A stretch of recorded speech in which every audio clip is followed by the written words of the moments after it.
Olá a todos, eu sou Kelly Neri e iremos falar sobre a segunda parte dos carboidratos. Iremos falar hoje sobre metabolismo, digestão, absorção e utilização, recomendações nutricionais e as doenças relacionadas ao metabolismo desse carboidrato.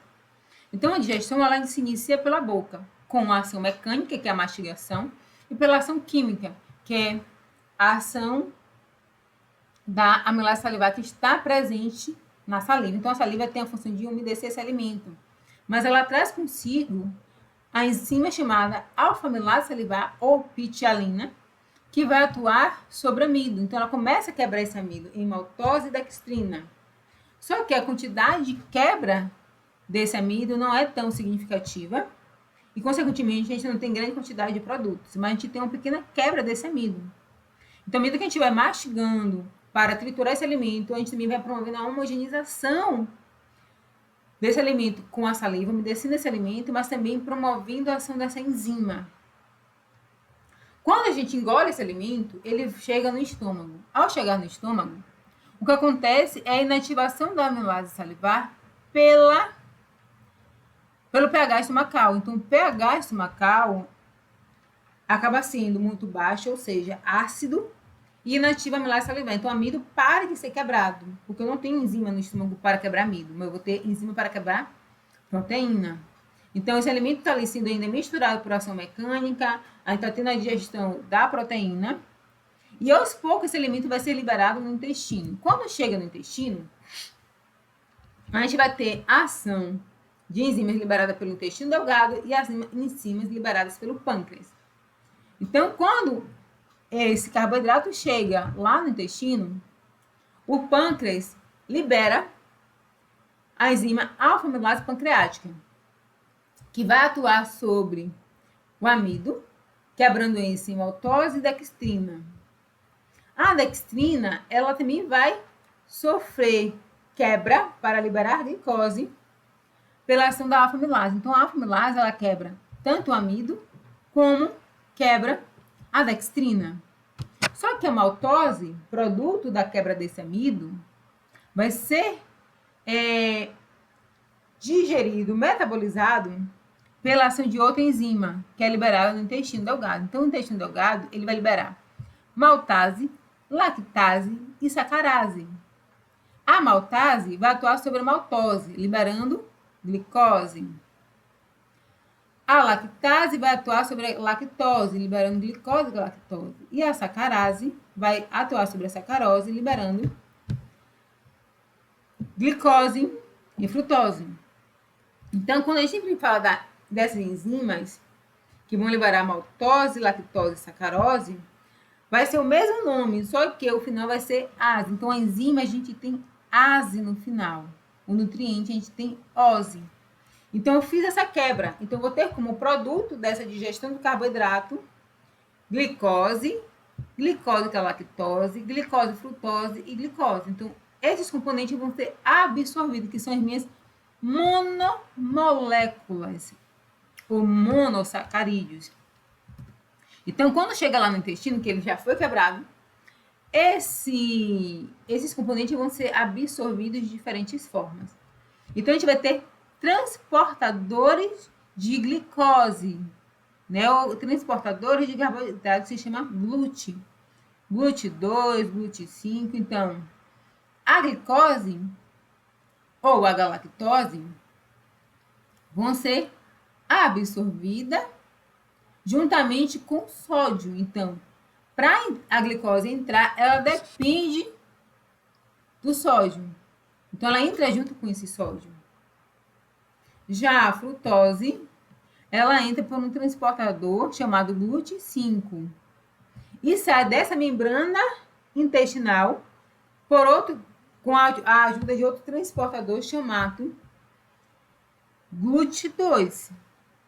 Então, a gente vai ter esses transportadores facilitando esse transporte desses monossacarídeos na membrana intestinal. Quando eles passam pela membrana, eles vão para a corrente sanguínea. E na corrente sanguínea, eles vão pela veia porta serem levados ao fígado. Então, o fígado praticamente vai fazer a reserva de glicogênio e vai liberar também a glicose para outros tecidos. Então, ele pega o que ele precisa e o restante é levado para os outros órgãos ou tecidos. Então, quando a gente tem essa glicose chegando na corrente sanguínea, passando pelo fígado, essa glicose ela vai ser sintetizada para formar glicogênio. Esse processo a gente chama de glicogênese. Ou seja, eu estou formando uma macromolécula a partir da glicose. Então, eu estou formando novamente um carboidrato. Ou estou formando um polissacarídeo. Glicogênese é formação. Gênese é formação. Estou formando um outro componente. Quando o nosso corpo precisa de glicose, porque eu acordei atrasada, não tomei café, e estou esperando o horário do almoço para me alimentar, o nosso corpo percebe que a glicose está baixa. E aí o que acontece nesse período de jejum? O meu fígado é estimulado a quebrar esse glicogênio. Então, esse glicogênio vai ser convertido em glicose. Esse processo a gente chama de glicogenólise, ou seja, nólise significa quebra, lise significa quebra. Então, eu vou quebrar o glicogênio para fornecer glicose, para fornecer um monossacarídeo para o meu organismo. Só que, às vezes, a nossa reserva de glicogênio foi totalmente utilizada. Então, eu não tenho um açúcar para ser fornecido, porque eu não tenho estoque para isso. Aí, o que o corpo faz? O corpo começa a produzir glicose a partir de outros compostos que a gente tem no nosso organismo. Então, pode produzir glicose a partir de aminoácidos, a partir de purivato, glicerol e lactato. Sendo que o purivato, glicerol, lactato são produtos de reações no nosso corpo. Metabolização de alguns nutrientes. Porque o nosso corpo vai tentar priorizar aminoácido, porque aminoácido é importante para a formação de proteína que tem papel fundamental no nosso organismo. Então, o que ele vai priorizar? Utilizar purivato, glicerol e lactato. Os aminoácidos vai ser o último caso que o nosso corpo vai utilizar. A gente vai entender isso quando a gente falar sobre proteínas. Então, quando o meu corpo começa a utilizar outros produtos para a formação de glicose, isso é chamado de gliconeogênese. Eu vou produzir glicose a partir de outros compostos. Então, se a gente for ver a questão de glicogênese e gliconeogênese, o neo significa outros compostos, sendo que eu vou produzir glicose a partir de outros compostos. Já a glicogênese, eu vou produzir glicogênio a partir da glicose. Então, a gente tem essas formas de utilização do carboidrato ou da glicose no nosso organismo.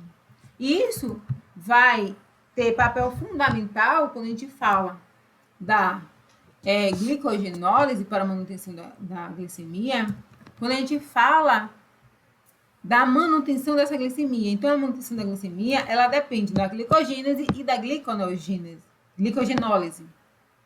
Então, o que acontece? Eu me alimentei. Quando a gente se alimenta, a nossa glicemia, ela se eleva, ela aumenta, ela sobe a nossa glicemia. E aí o que acontece? Isso estimula o meu pâncreas a produzir insulina. Então, praticamente as minhas células beta vão começar a produzir insulina.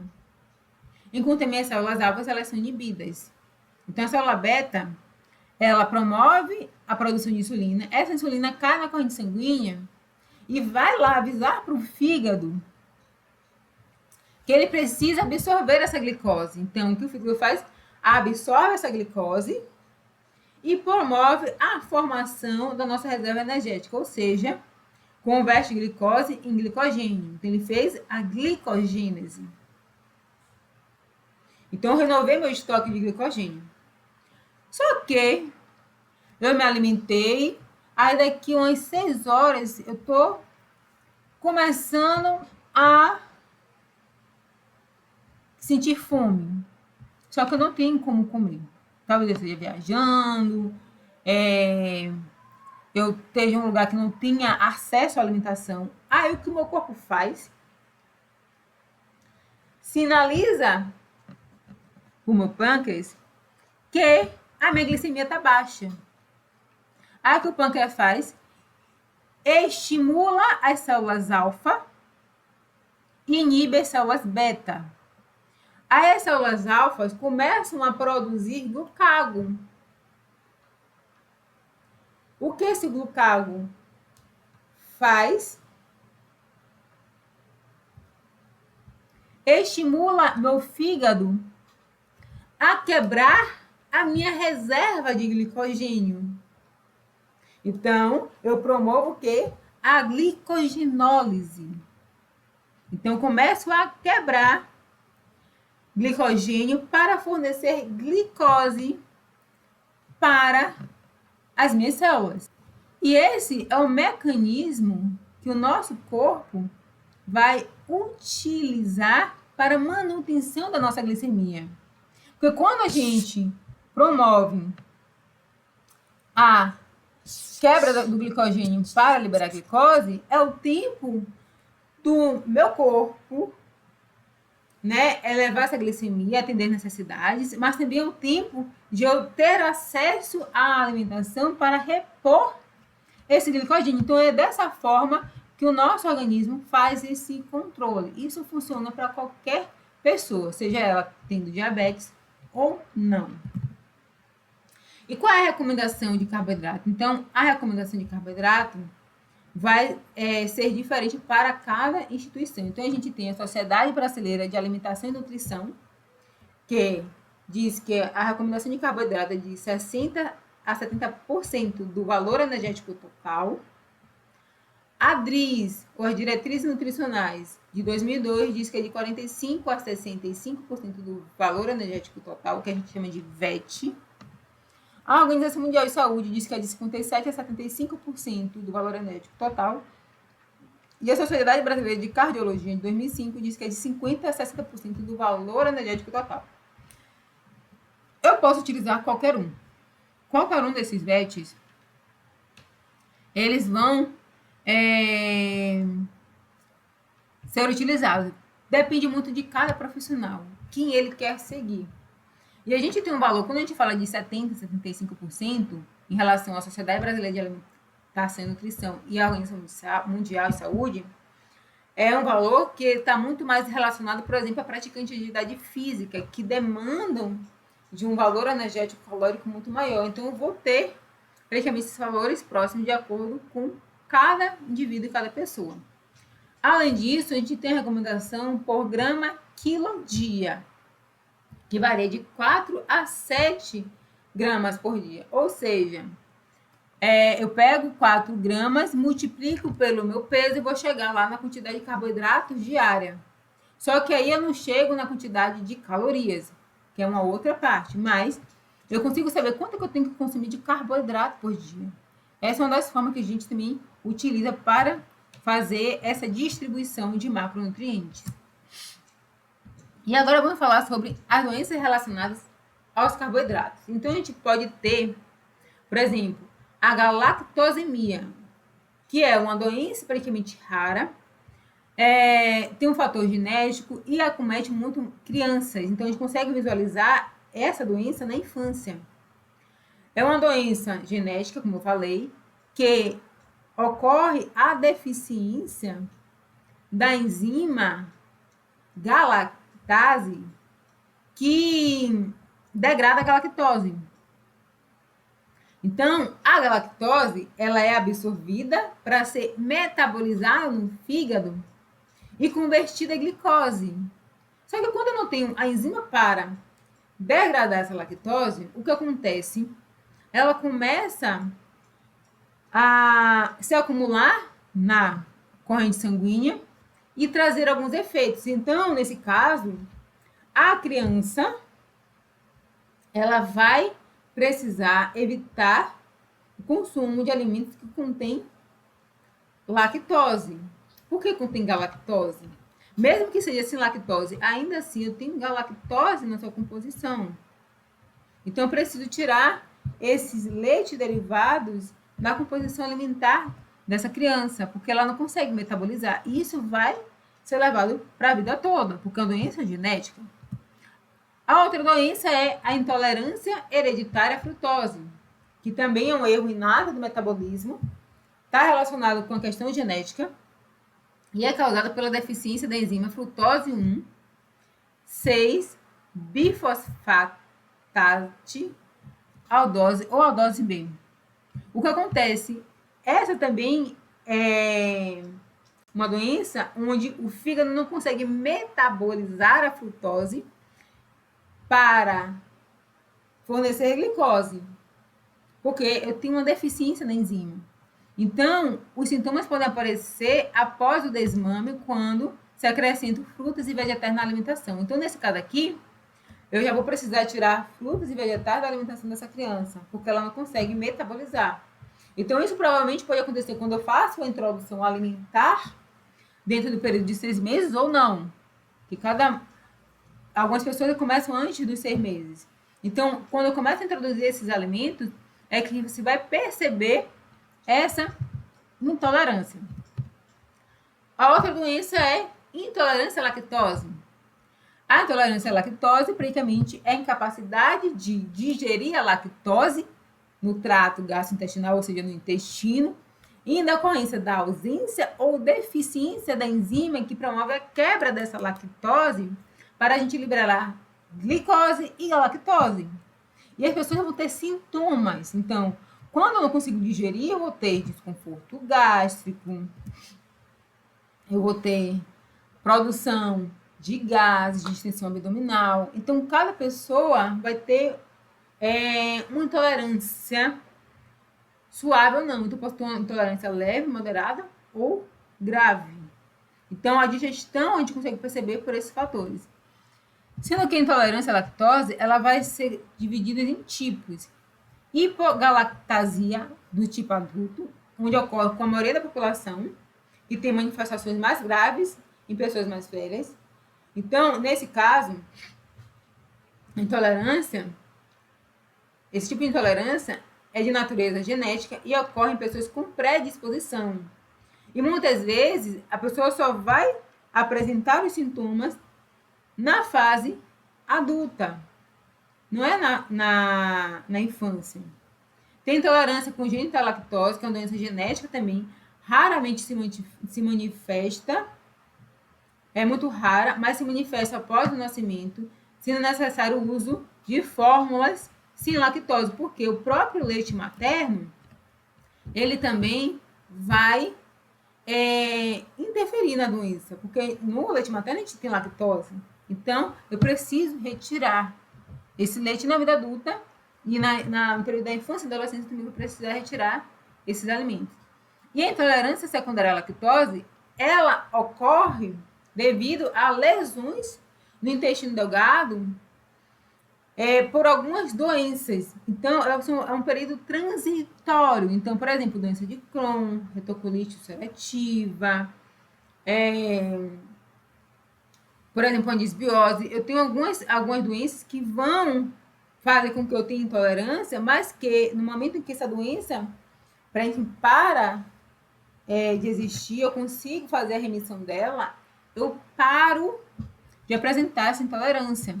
E quais são os sintomas? Náuseas, dores abdominais, diarreia ácida e abundante, gases, desconforto gástrico.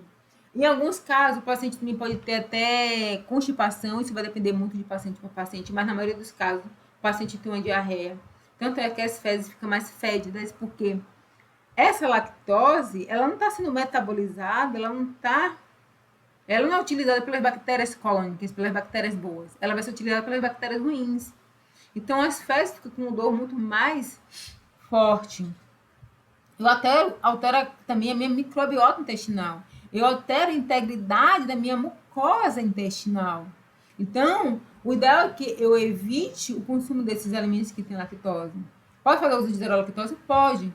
Mas a gente precisa perceber se, mesmo fazendo uso de zero lactose, ela tem sintomas ou não. Porque tem pessoas que têm sintomas de acordo com a sensibilidade que ela tem, com a quantidade de enzimas que ela tem. Então, cada pessoa vai ter uma tolerância aos alimentos sem lactose. Então, o diagnóstico é clínico, pode ser clínico, quando eu retiro os alimentos que contêm lactose e observo os sintomas após a retirada, e previamente, quando eu começo novamente a reintroduzir esse alimento que tem leite, que tem lactose. Então, quando eu faço essa reintrodução, eu consigo observar. Pode também ser feito o teste respiratório para pesquisar a eliminação de hidrogênio em amostras de ar respirado, pela questão de fermentação. Então, tem esse teste, mas que não é muito utilizado. Tem um teste genético também, que a gente faz, que se faz uma biópsia da mucosa intestinal. E a gente tem um teste de tolerância à lactose, que é o mais utilizado e o mais comum. Que após a ingestão à lactose, a pessoa vai ver se tem elevação da glicemia. Então, esse teste de intolerância à lactose, a pessoa toma lactose no laboratório, e antes dela tomar, a gente se colhe o sangue para ver a glicemia em jejum. Depois que ela toma essa lactose, se verifica a glicemia depois de 30 minutos e depois de 60 minutos. Então, essa glicemia ela tem que subir, já que a lactose é o carboidrato que eu tenho no leite. Então, a minha glicemia tem que subir. Se ela não sobe, em um valor de 20 miligramas por decilitro, nos 30 e nos 60 minutos, significa que eu tenho intolerância à lactose. Esse é o resultado do exame. Então, eu espero que vocês tenham aprendido, que as informações tenham sido claras. Até a próxima aula.